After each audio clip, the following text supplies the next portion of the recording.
All right, we have a guest. We have the esteemed, our first guest today. This is exciting. He's a retired Teamster. I'm a former Teamster. I was a Teamster. That's good. Yeah, I was a Teamster. Our first guest is a retired Teamster and a member of the Industrial Workers of the World. He was one of the original organizers who formed the Green Party of the United States.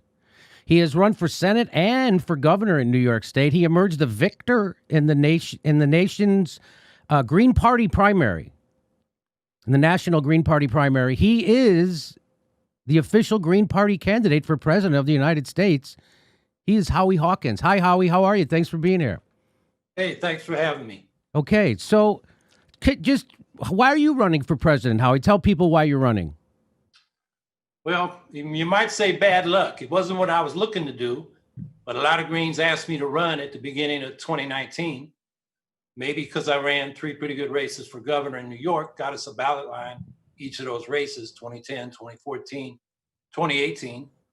In that 2010 race, I was the first candidate in this country to call for a Green New Deal. So when we talked about the campaign, we came around 3 key life or death issues: the climate crisis. In our eco-socialist Green New Deal, we have a budget. We show you our numbers. It's the only plan really out there. You mentioned the squad. AOC handed off to the new consensus think tank to develop a plan. They never did. And now the Green New Deal, the Democrats took the slogan, diluted the content.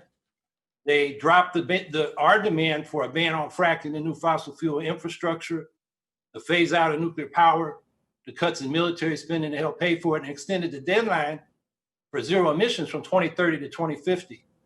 And then Pelosi never let them vote on it in the House. And when McConnell said vote on it in the Senate, all the Democrats voted present, except 4 of them voted no with the Republicans.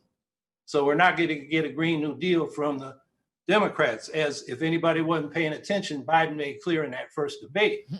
So our Green New Deal is a plan to put people back to work, 38 million people, caring for the people and the planet, get to zero to negative greenhouse gas emissions and 100% clean energy by 2030, because that's what the climate science says. Second issue is inequality. Life expectancies in the United States, and particularly among the working class, are in decline after 45 years of stagnant wages and housing and healthcare costs going through the roof. So we're calling for an economic bill of rights, including a job guarantee, a guaranteed income above poverty, Medicare for all, expanding public housing so everybody has an affordable housing option, lifelong public education from pre-K and childcare through post-secondary college and trade schools, and then raising Social Security benefits so seniors can retire and live above the poverty line. And the final issue is nuclear annihilation. We're into a new nuclear arms race. The bullets and the atomic scientists has their doomsday clock the closest it's ever been to midnight. And both parties, Trump and Biden, are completely behind this nuclear modernization program, which has destabilized the nuclear balance of power around the world. New strategic nukes that are 6 times faster than the old ones, more tactical nukes and conventional forces. So we're calling for peace initiatives to reduce tension so we can resume nuclear disarmament negotiations. So a 75% cut in military spending, getting out of these endless wars, withdrawing from our forward military bases, over 800 of them, pledging no first use of nuclear weapons, and going into those negotiations with world public opinion. 122 nations agreed to the text of a new treaty on the prohibition of nuclear weapons 3 years ago. The International Campaign for the Abolition of Nuclear Weapons got the Nobel Peace Prize for that. And nobody in this country knows that. It should be a top campaign issue. So that's why we're running, to put those issues on the table. And the second reason is to build the Green Party into a major party in force. And what we can get in this election is ballot lines. In about 40 of the 50 states, the vote we get for president determines whether we have a ballot line in that state going forward. So your big 3 issues would be climate change, income inequality, and nuclear war. That would be right. That to sum up. And now you also want to build the Green Party, right? So it couldn't be. It seems like a tailor-made year for a third party Why do you think you're not getting any traction?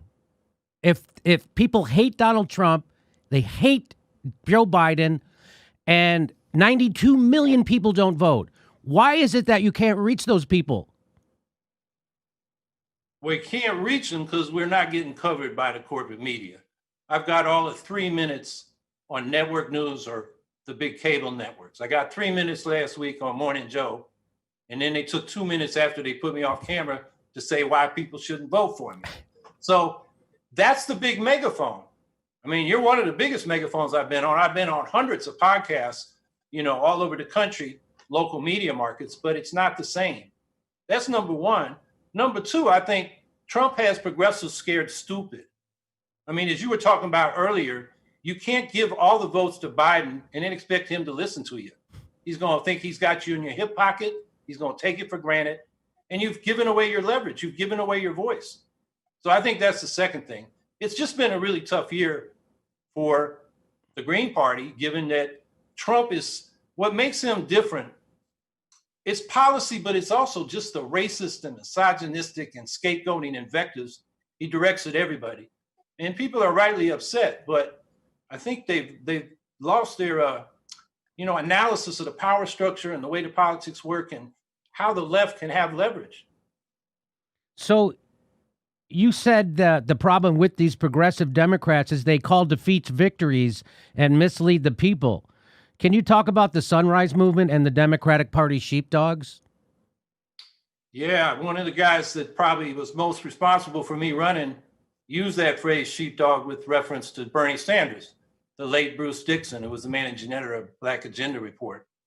And he kind of put me over the edge to actually run. The corporate Democrats love the progressives because they make the Democratic Party look better than they are. So progressives get to make speeches, but the corporate Democrats make the decisions. So I think that's what people have to see through. So, I think progressives, someone like myself, agrees with your agenda.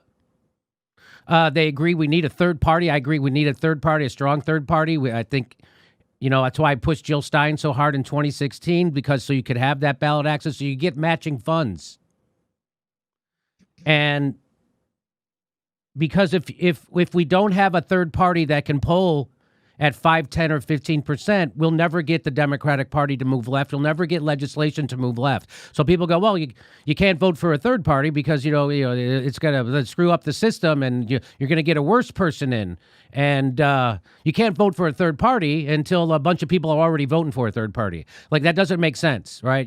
Somebody has to be the first person to vote for a third party, and then a lot of people. That's how the snowball works. You don't wait till there's already a boulder. It starts small, and so we got to start it at some point. And so it seems like this would be tailor-made, and everybody agrees with you. I like the fact that every month you attend a meeting in Syracuse. There's a gathering of the poorest people in Syracuse, and you're real hands-on in that way. I don't think people know that about you. And so I think what I'm trying to say is people agree with you. I agree with the mission of the Green Party. I agree with your platform. This would be the year for the Green Party to make a splash. Why didn't they choose somebody who could actually, like, for instance, if Jesse Ventura was your candidate? Now, I know that there's inner workings of the party and all that stuff. I'm just saying, why did you plan ahead to have somebody who was charismatic leader who could get, catch the interest of the electorate? Well, the best we've been able to do in that regard was Ralph Nader back in 96 and 2000. And here in New York, we pursued personalities, and most of them back away because you're in the firing line, you're in the crossfire when you put yourself out there. In the end, we're going to have to do it with regular folks because they're the people not in the government, and I think the way we build up to a major party, what we do in a presidential race is get ballot lines, raise some issues, but to build power, we got to build it from the bottom up. We can compete without the big money at the local level. You knock on doors. We've elected over 1,200 people over the years as Greens running in local office.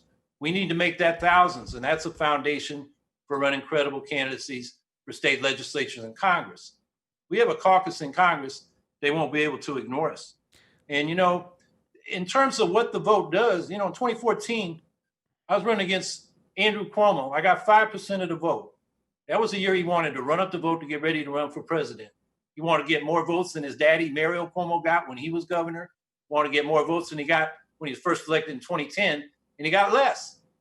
And that 5% of the vote we had, he could not take for granted. And after that election, he adopted policies he had never supported before that we were demanding. And that included a ban on fracking, a $15 minimum wage, an extension of the millionaire's tax, paid family leave. So we don't have to win the office to move the whole debate. But our aspiration is not just to influence the Democrats, it's to replace them. Like the Republican Party replaced the Whigs 160 years ago. So, can you just personally, can you say right now that you've promised to be skeptical of CIA talking points about bullshit or foreign wars? Can you promise that you'll be skeptical about that stuff? I've been skeptical since the Pentagon Papers came out just before I was drafted for the Vietnam War. Okay. So you know what I'm talking about, right? Yeah. Okay. So one of your arguments to vote for the Hawkins Green presidential ticket is to build a Green Party, but I think our audience would like to know, what are elected Greens doing now that to improve the lives of working class and the poor right now? Because there's 92 million people who are eligible to vote who don't vote. And I think hearing what elected Greens are doing right now would go a long way to getting them to vote Green now. Well, we have Cam Gordon on the Minneapolis City Council. He's one of the people that said when they came forward, they were going to dismantle the Minneapolis Police Department and reimagine public safety. So that's something he's worked on for a long time. In many localities, we're fighting the Democratic machine because behind it is the real estate and developer industry. And affordable housing is a huge crisis in this country, and it's about to get much worse. So, we get advice from prominent progressives, you can't vote for the Green Party in a so-called battleground state. But for us, every state is a battleground. When we fight for affordable housing, we're fighting the Democratic machines in the cities. When we're fighting fracking, the Democrats duck, along with the retrograde Republicans in states like Pennsylvania and Ohio. So that's a big issue for a lot of locally elected officials. And then, we got people in towns here in New York, and they're just fighting for, basic services from a state government that is starving them. We have a stock transfer tax in New York that brings in, over the last 10 years, an average of $13 billion. But since 1981, it's been rebated right back to Wall Street. And we're fighting to get Governor Cuomo and the legislature to keep that money, because that's just about the deficit we face in this coronavirus depression. So those are some of the issues that our Greens are working on at the local level. St. Petersburg, Florida, Democratic machine there, the development, they dumping raw sewage into Tampa Bay. It's the Democrats, not the Republicans, that are destroying the environment there. So that's what we're up against. Well, in these, Howie, I live in California, which is the 5th largest economy in the entire world. It has a supermajority Democrat legislature, a Democratic governor. We have a Democratic city council and a Democratic mayor in Los Angeles, and there's people sleeping under every bridge. We don't have health care in America. People don't have student debt relief. And our governor just gave 35 new fracking permits. So that's what if you vote blue and you get an entirely Democratic government, you get exactly what you would have got had you elected Mitt Romney. That's exactly what we have. Everybody runs on Medicare for all. The guy who's the Speaker of the House in California, Anthony Rendon, he said, I've been for Medicare for all since before Obamacare. But he gets power, and then all of a sudden he has no idea how to implement this plan he said he's wanted to implement his entire career. All of a sudden, when they get the power to do something for people, they don't. So voting blue is bullshit. And so I wish that, we could have a strong third party. Hey, what do you think about joining forces? Like the Socialist Party, I think already endorsed you, right? And what do you think about working with, say, the Nick Brana and the Movement for the People's Party? Yeah, we have the nomination of the Socialist Party. We have the endorsement of a number of socialist groups, some local DSA chapters, Democratic Socialists of America. the legal marijuana now party of Minnesota. And that was one of our goals, to try to get groups on the left to work together in solidarity. We weren't talking about merger and unity yet. This is more like a first date than a marriage, but that's how you begin a relationship. So, and we did have a conversation with Nick Brown in the spring, and he chose to go another way. But we're open to talking with him and his group and any group that really wants clear, independent, progressive politics. So you said that you're fighting for the very survival of the Green Party and an independent left in this country. Can you elaborate on that? Yeah, it's staying on the ballot line. You know, a lot of people have heard that the Democrats got us knocked off by maybe illegal means in 2 states and trivial means in the 3rd state. Illegal in Wisconsin and Montana, and trivial violation in Pennsylvania. But here in New York, under the cover of the coronavirus pandemic, they passed a law attached to the state budget in April that tripled the number of votes we need to keep our ballot line and doubled the frequency. It used to be 50,000 votes every gubernatorial race, every 4 years. Now it's 130,000 or 2%, whichever is greater, and it's going to be greater in this presidential year. So the only people that have ever got more than we expect, it's going to be 170, 180,000 votes to get that 2%, was Ralph Nader in 2000 and my 2014 gubernatorial race. And that's just one example. Now, I could go through different states. They're all different, but in most states, it's 1, 2, or 3% or 5% of the vote for the ballot line. So that's what people keep saying. So the big people say, oh, the third parties will never work in America because the legislation, the laws are against them getting ballot access, and they can't get ballot access. But tell me, Howie, didn't the Green Party get ballot access in 2016? In 21 states. Just 21 states? Out of 51 jurisdictions, counting the District of Columbia. So that meant in 30 states, we had to petition this year, which was really tough because of the public health measures in the coronavirus pandemic. And we appealed to state governments for relief. We sued some of those governments, and we got various levels of relief or no relief. And then when we had to go out and petition, even if we got the petition numbers reduced, it was tough because people don't want to get close to each other in this pandemic. And our people are out there with masks and visors and gloves and sanitizer. And they look like they're doing a hazmat operation rather than collecting signatures. It was really tough. And so the ballot access, has it declined from 2016, or where is it? Where are you now? We're on 30 ballots. We're official write-ins in every state where it's possible to get your write-ins counted that were not on the ballot. And so for the ballot states, we're 73% of the American people will be able to vote for us on a ballot. That represents 381 electoral votes. Takes 270 electoral votes to win. You count the write-ins, it's 96% of Americans. And that's 514 of a possible 538 electoral votes. Now, do you think you have more success and go further if you didn't sound like George Wallace? You mean my accent? Yes. You're from San Francisco. What country are you from? What's that? Depends on what part of the country you're from. Aren't you from San Francisco? Why do you sound like George Wallace? Well, a lot of people I came up with were from the South.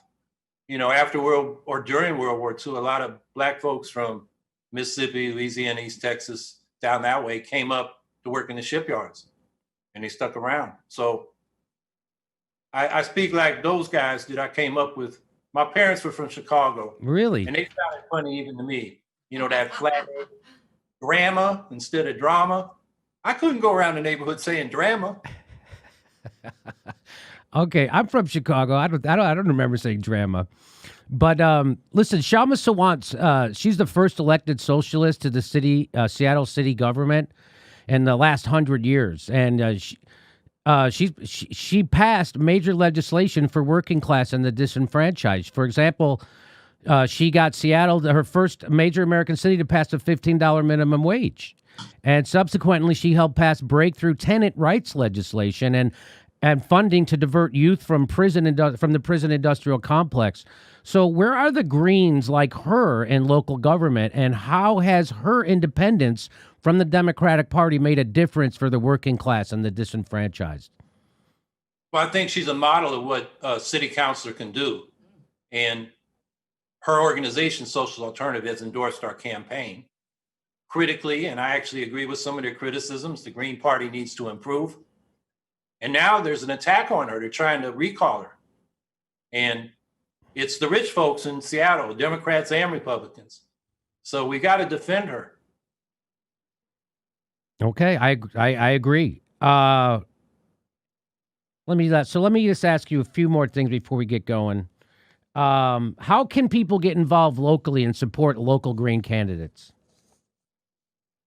Well, if you go to the Green Party, National Green Party website, it's gp.org. And you can find on that website a list of local candidates.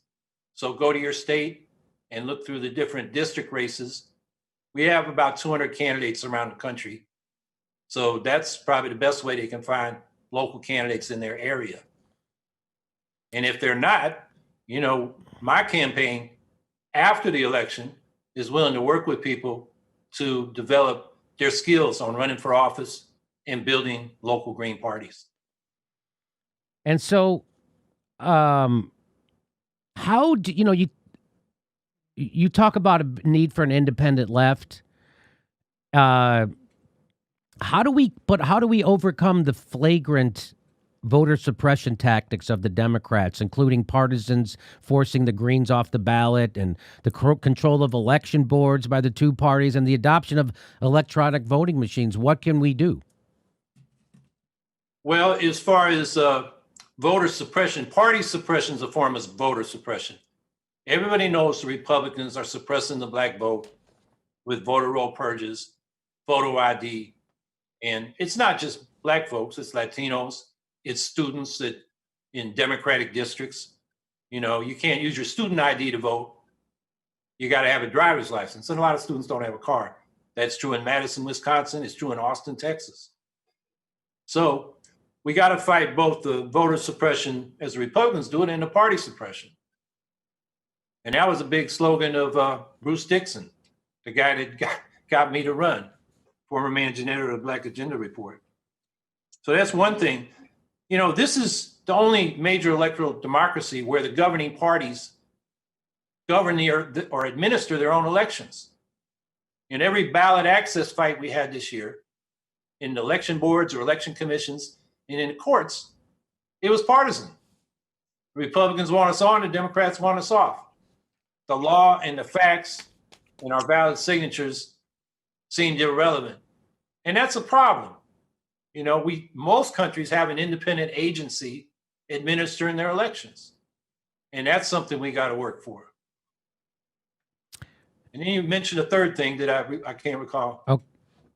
Okay, but listen, it's been, I just want to bring up before we go, I was one of the few voices on the left exposing the evidence-free conspiracy theory that is known as Russiagate that was pushed by the Democratic Party, the intelligence community, to ratchet up the Cold War, which it works 100%. It also almost got us into a hot war in Syria instead of just funding the terrorists that are trying to overthrow that government. So what is your stance on Russiagate now? Because I know there was a lot of controversy about you bought into some of it. So how do you feel about it now? Well, I think the Russians, their intelligence agencies do that like ours do. But it doesn't explain Hillary Clinton's loss. That was black voter suppression. And next it was the Electoral College. And then people usually scapegoat the Green Party and the Russians. And that's not what explains that. And secondly, whatever the Russians did doesn't justify saber rattling and escalating this new Cold War. So I've been opposed to the false explanation for why Clinton lost and to escalating this new Cold War. You know, I don't like Russia's system, but we got to work with them on these life or death issues of the climate and the arms race. And so we should emphasize diplomacy instead of, saber rattling, because a war with Russia would be a disaster. And we need, my basic perspective is the U.S. has to stop being a global military empire, which isn't about peace and security anywhere, particularly for the American people. It's about protecting the profits and interests of U.S.-based global banks and corporations. What we ought to be is the world's humanitarian superpower. Let's have a global Green New Deal. Let's help the rest of the world get out of the 19th century fossil fuel age into the 21st century solar age, and help poor countries with basic things like clean water and preventive medicine and elementary education. We could use that would cost a fraction of the Pentagon's current budget, and make friends instead of enemies. That would do so much more for peace and security than all these arms we've got, which is a diversion of resources to what the people need. That's 100%. You're right on that, buddy. I wish you could get more traction. I wish that people could hear that message, because that's exactly right. We have two war parties. Joe Biden has already promised to up the military budget if he's elected, while promising to veto health care for people if it passes this. We have two right-wing warmongering maniacs. Joe Biden definitely was part of a war criminal administration. They tortured Chelsea Manning. They prosecuted journalists. They're everything they say Donald Trump is, that Joe Biden is already. He's already done it. That's why it's crazy that somehow in anyone's mind that Joe Biden is the antidote to Donald Trump. Joe Biden caused Donald Trump. Joe Biden is worse. He has caused more damage to this world than Donald Trump. Maybe Donald Trump will catch him in his next term if he gets another term, but he's not there yet. Joe Biden is a homicidal maniac, warmongering enemy of the people who is a pathological liar and a sex harasser. So that's your antidote to Donald Trump, and you wonder why fucking 92 million people don't vote. Sorry for my language. Listen, Howie, thank you very much for coming on the show. I encourage you to be skeptical of the CIA's garbage going forward, and if you need any help, call me. I know a lot of people. All right, thank you very much, Howie. Everybody go to Howie. Howie, what's your website? It's HowieHawkins.us. Okay, thanks. Hey, everybody, this is the part where I tell you where all our live shows are, but there aren't any. And then this is why I tell you to join our premium program and get extra content, but nobody's got a fucking job. So just enjoy the video.